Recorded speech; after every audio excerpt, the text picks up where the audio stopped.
옛날 옛적에 한나라의 작은 마을에 벨이라는 이름의 아름다운 소녀가 살았습니다. 그녀는 자상하고 착한 심성을 가졌으며 무엇보다 책을 사랑했습니다. 벨의 아버지는 발명가로 그가 만든 기계들은 대기 실패작이었지만 벨은 항상 아버지를 응원했습니다. 어느 날 벨의 아버지는 대규모 발명 전시회에 참석하기 위해 먼 길을 떠났습니다. 도중에 길을 잃고 어두운 숲속에서 헤매던 아버지는 빛이 새어나오는 거대한 성을 발견하고 도움을 청하려고 성 안으로 들어갔습니다. 하지만 그곳은 아름답지만 무서운 야수가 살고 있는 저주받은 성이었습니다. 야수는 침입자인 아버지를 붙잡아 감옥에 가두었습니다. 벨은 아버지가 돌아오지 않자 걱정이 되어 그를 찾으러 나섰습니다. 결국 벨은 성을 발견하고 아버지를 구하기 위해 성 안으로 들어갔습니다. 그곳에서 야수를 만나게 되며 아버지를 대신해 벨이 야수의 성에 머물기로 결정합니다. 벨은 처음엔 두려웠으나 시간이 지남에 따라 야수는 점점 벨에게 친절해지고 둘은 서서히 마음을 열게 됩니다. 야수는 사실 원래 잘생긴 왕자였으나 자만심과 이기심으로 마녀의 저주를 받아 야수로 변하게 된 것이었습니다. 그 저주는 참된 사랑을 찾기 전까지는 풀리지 않는 조건이 달려 있었습니다. 벨과 야수는 함께 시간을 보내며 서로의 진심을 알게 되고 둘 사이에는 사랑이 싹트기 시작했습니다. 벨은 야수의 따뜻한 마음을 보며 그가 진정한 사랑을 찾을 수 있기를 바랐습니다. 하지만 벨의 마을에서는 야수의 존재를 알아낸 한 남자, 게스톤이 벨을 차지하기 위해 야수와 벨의 사랑을 방해하려 했습니다. 게스톤은 마을 사람들을 부추겨 성을 공격하려 했지만 벨과 야수는 힘을 합쳐 그를 저지했습니다. 게스톤과의 싸움에서 야수는 부상을 입고 종신을 걸게 되었지만 벨의 사랑의 고백과 눈물은 저주를 풀기엔 충분했습니다. 야수는 마법이 풀리며 원래의 왕자로 돌아오게 되었고 성과 성 안의 모든 것들이 원래의 모습으로 돌변했습니다. 벨과 왕자는 결국 서로에게 영원한 사랑을 맹세하고 행복하게 살았으며 그들의 사랑 이야기는 오랫동안 사람들에게 전해졌습니다. 이로써 진정한 사랑이 모든 저주를 이길 수 있다는 교훈이 남았습니다. 두 번째 이야기. 옛날 옛적에 프랑스의 한 작은 마을에 세 아들을 둔 한 방앗간 주인이 살고 있었습니다.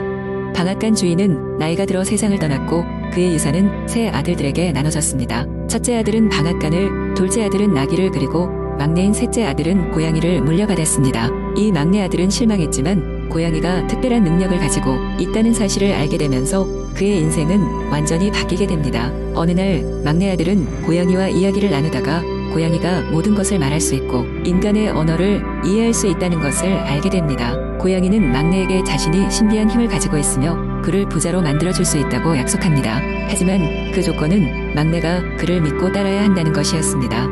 막내는 고양이의 제안을 받아들이기로 합니다. 고양이는 먼저 주인에게 자신이 그의 인생을 변화시킬 계획을 설명했습니다. 그리고 고양이는 장화를 신으면 더 민첩하고 빠르게 움직일 수 있기에 주인에게 장화를 마련해달라고 요청했습니다. 막내는 자신의 작은 재산을 팔아 멋진 장화를 마련해 주었습니다. 고양이는 이제 그 능력을 발휘하기 시작했습니다. 고양이는 사냥 기술이 뛰어나서 매일 여러 마리의 토끼나 메추라기를 사냥의 왕에게 바쳤습니다. 고양이는 매번 왕을 만날 때마다 자신을 카라바스 후작이라 소개하며 이 선물들이 모두 그의 주인 카라바스 후작이 드리는 것이라고 말했습니다. 왕은 고양이의 선물에 감탄했고 점점 카라바스 후작이란 이름을 기억하게 되었습니다. 어느 날 고양이는 주인을 강으로 데려가 그에게 물에 들어가 목욕을 하라고 말했습니다. 막내는 고양이의 지시에 따라 물에 들어갔고 고양이는 왕이 지나가는 길목에서 도움을 구했습니다. 왕은 그의 일행과 함께 강가를 지나고 있었고 고양이는 급히 달려가 카라바스 후작이 강에서 도둑에게 옷을 모두 빼앗겼다고 말하며 도움을 청했습니다. 왕은 즉시 멋진 옷을 보내 막내의 체면을 살려주었고 카라바스 후작을 자신의 마차에 태워줬습니다.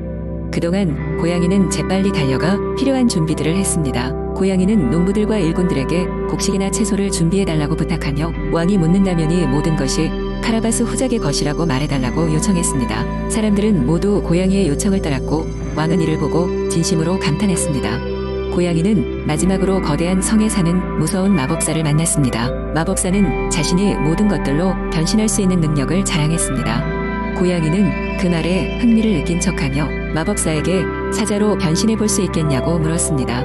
마법사는 거대한 사자로 변신해 보였고 고양이는 그 능력에 감탄한 척했습니다. 이후 고양이는 작고 무해한 동물로도 변신할 수 있겠냐고 도전했습니다.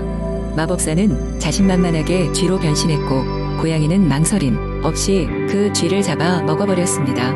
이제 성은 고양이와 그의 주인 것처럼 되었습니다. 고양이는 왕에게 성을 소개했고 왕은 이를 보고 또 한 번 놀랐습니다. 그날 이후 왕은 막내를 진정한 카라바스 후작으로 인정했고 그의 딸과 결혼하도록 허락했습니다. 막내는 이제 부유해졌고 고양이 덕분에 행복한 삶을 살게 되었습니다. 이렇게 해서 고양이와 그의 주인은 영원히 행복하게 살았습니다. 세 번째 이야기. 옛날 옛적 프랑스의 작은 마을에 부유한 농장주와 세 아들이 살고 있었다. 농장주는 나이가 들어가면서 자신의 자산과 농장을 자식들에게 나눠주고 싶었지만 아들들이 과연 땅을 책임질 만큼 성숙해졌는지 시험해보고 싶었다. 어느 날 농장주는 아들들을 모아놓고 말했다. 내게는 일생에서 가장 귀중한 보물이 있는데 그것은 바로 저 언덕 위에 있는 황금 사과 나무다. 이 나무는 특별한 힘을 가지고 있어 올바른 손길이 필요하다. 세 아들은 그 말을 듣고 궁금해졌다. 첫째 아들 장은 자신이 가장 나이가 많고 경험이 많다고 생각하여 첫 번째로 나무를 지키기로 마음먹었다. 그는 하루 종일 나무 곁에 머물며 깃발을 세우고 매의 눈으로 주변을 감시했다. 하지만 밤이 되어 별이 빛나는 하늘을 올려다보자 피곤함에 눈을 감고 말았다. 아침이 되어 깨어나 보니 황금 사과 하나가 사라졌다. 두 번째 아들 피에르는 첫째 아들의 실패를 비웃으며 두 번째로 나무를 지키기로 했다. 그는 나무 곁에서 텐트를 치고 불을 피웠다.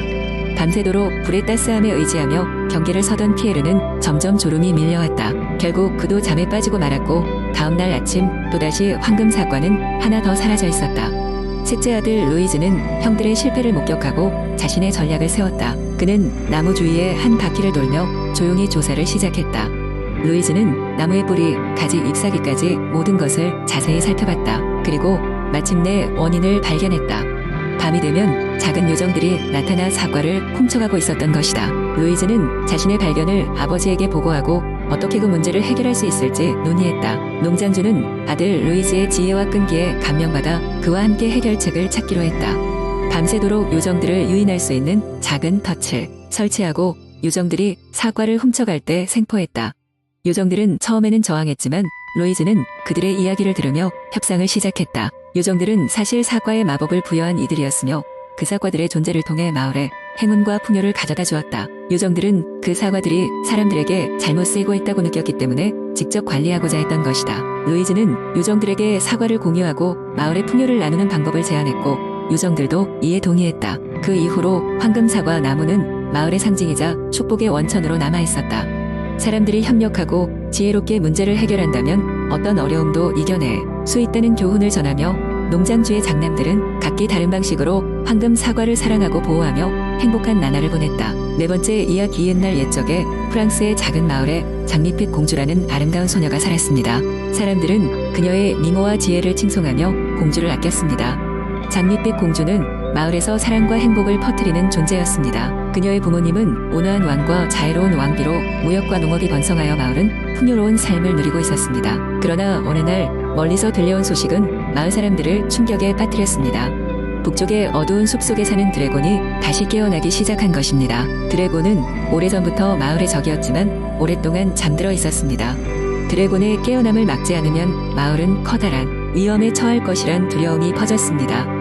장밋빛 공주는 가족과 주민들을 지키기 위해 드래곤을 다시 잠재우기로 결심했습니다. 그는 자신의 존재가 마을에게 더 큰 위안이 될 수 있도록 드래곤을 무찌를 방법을 찾기 위해 긴 여행을 떠났습니다. 그녀는 용감하고 총명했기에 누구나 그녀의 여정을 믿고 응원했습니다. 첫 번째로 장밋빛 공주는 산 꼭대기에 현명한 노인을 찾아갔습니다. 노인은 오래된 전설을 알고 있었고 드래곤의 약점을 간파할 수 있는 유일한 사람이었습니다. 노인은 드래곤의 힘은 숲 깊은 곳에 숨겨진 마법의 보석에 의해 유지된다고 설명했습니다. 보석을 찾아내어 파괴하면 드래곤은 다시 깊은 잠에 빠질 것이라고 했습니다. 장밋빛 공주는 노인의 조언을 듣고 두 번째 여정을 시작했습니다. 그녀는 어두운 숲을 통과하며 다양한 생물들과의 싸움을 벌이고 굳은 날씨에 맞서며 빛을 잃지 않았습니다. 어렵게 숲 깊은 곳에 도달한 그녀는 번쩍거리는 마법의 보석을 찾았습니다. 그러나 보석을 지키고 있는 거대한 괴물과 마주쳐야 했습니다. 용감한 장밋빛 공주는 괴물과 맞서 싸웠고 마침내 승리를 거두었습니다.